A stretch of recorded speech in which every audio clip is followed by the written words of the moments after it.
Jolene wasn't familiar with the Plato's cave allegory, much less my cinematic variation, so I took it from the top and ran through it quickly. There's a guy sitting in a movie theater, but he doesn't really know he's in a theater. He's seated in such a way that all he can see is the screen. No other seats, no other moviegoers, just the screen. What's more, he's shackled. He can't move around, can't look around. His head and body are held in place by chains. This isn't really Plato, is it? Not only that, but he's been here his entire life. It's the only reality he's ever known. Sitting here, watching images on the screen and listening to the soundtrack. That's all he knows of reality. You're making this up. So think about what it's like when you go to see a movie. Have you heard the term willing suspension of disbelief? She shook her head no. It's the deal you make every time you go to a movie. You agree to relax your discrimination and let the movie in. You know the movie isn't reality, but you will sit quietly for 2 hours and allow yourself to experience it as if it were. You suspend your disbelief in order to form an empathetic bond with the plight of the characters, and the movie, in return, agrees not to overstrain credulity and make it too difficult for you to believe. Make sense? Like playing make-believe? She asked. Exactly. And then, when the movie's over, you go back out into the harsh light of reality and stop suspending your disbelief, okay? Sure. So our guy is sitting there, watching the film, completely absorbed and believing that this is all there is to life. He has no disbelief. He is empathetically bound to the characters and events on the screen. After all, what else does he know? The images on the screen are reality, and that's what life is. Okay, she said, somewhat dubiously. But then one day, for whatever reason, he happens to look down and notice that his shackles aren't really locked. His captivity has been an unchallenged illusion. Cool. Yeah, that's what he thinks, but scary, too. So he gets himself free of his bonds and, for the first time ever, stands up and looks around. In looking around, it begins to dawn on him that there's another level of reality of which he has always been completely ignorant. That makes him wonder about the images on the screen that he had always unquestioningly accepted as reality. So he looks around and sees the flickering lights overhead and traces them back to the source. The projectionist's booth, she said. Right. So now, where are we? Our guy has freed himself from his delusion and begun the process of awakening to the larger reality, right?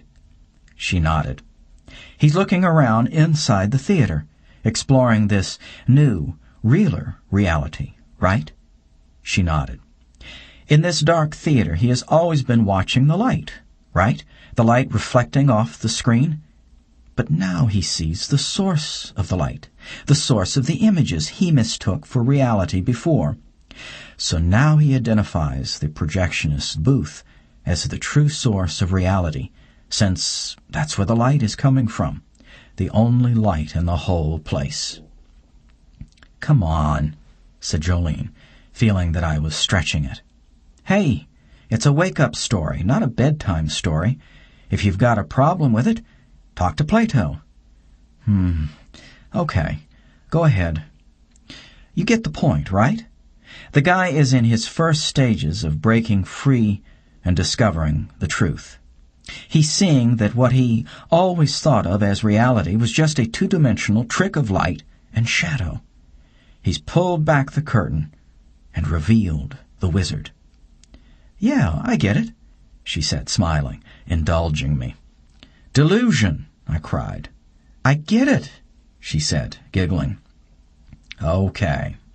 So, our guy musters the courage to have a look around the theater. As you might imagine, It takes him a while to adjust to this new and far vaster, far richer reality. It takes time for his muscles and senses to adapt, not to mention dealing with the emotional impact of the fact that his life up until this point has been a sham. "You're sure this is Plato, right?" she asked playfully. "The Plato?" "Believe me, you're getting the user-friendly version." She laughed, and I continued. "Our guy might also see that the aisle leads to a door, and that light is coming in beneath the door. Maybe he sees it. Maybe he doesn't. Got all that?" "Is that it?" "No, that's just what's going on. Now, we're going to use it to answer your question." I forgot what my question was. "I'll wait." "Oh, yeah, the difference between mysticism and enlightenment." She was getting the hang of giving me grief. She rolled up onto her knees as if that were her posture of full attentiveness, and I continued. "Once he's over the initial shock and is adjusted to his new reality, he sees that the theater is actually quite large and full of other people like himself, engaged in all sorts of different activities." "Plato said this?"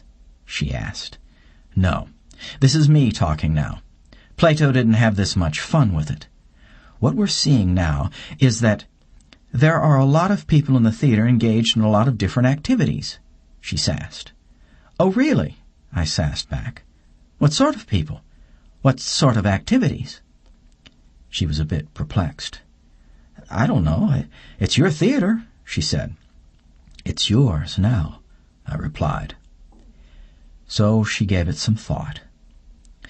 To her credit, she didn't just start blurting out answers. I knew she was reviewing the theater in her mind, trying to put it together. If I could only have one teaching tool, it would be the updated cave analogy. Almost any aspect of the journey of awakening can be explained in the framework of the cinema and on the aisle that leads to the exit. Of course, I've taken a number of liberties with the allegory, but I think Plato would have approved.